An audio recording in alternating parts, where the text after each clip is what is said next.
Good morning. वेळ झाली सकाळचे 10 आणि कॉल टाइम आहे 11चा. पण आज मी शूटला न जाता एका वेगळ्याच कामासाठी जात होते. येस, तर स्टेशनला येऊन फटाफट तिकीट काढलं आणि आज मी AC ट्रेनचं तिकीट काढलं होतं. तर वेगळं काही नव्हतं. रेग्युलर एक्सपिरियन्स होता. फक्त AC होता आणि गर्दी नव्हती. बाकी व्ह्यू पण सेमच होता बाहेरचा. वन टाईम एक्सपिरियन्स म्हणून चांगला आहे. तर इथे स्टेशनला उतरले, अंधेरी स्टेशनला बघितलं तर एकही ऑटो यायला तयार नाही.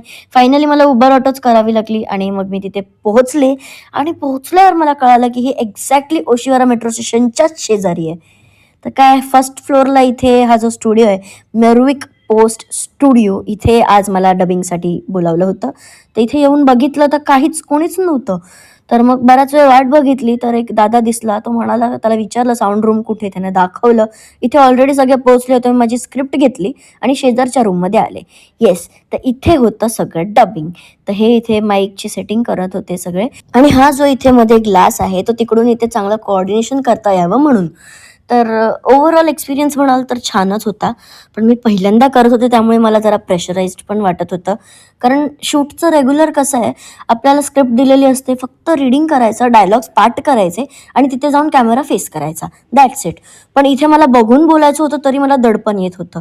कारण चुकलं तर काय होईल, पहिल्यांदाच करते, त्यांना काम आवडेल नाही आवडेल हे असे सगळे प्रश्न मनात तर येतच होते.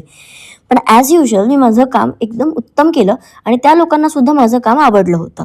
येस, सुरुवातीला मी अडखळत होते पण ते लोक मला तिथून गाईड सुद्धा करत होते. रिटेक बसले पण नंतर मी कम्फर्टेबल झाले.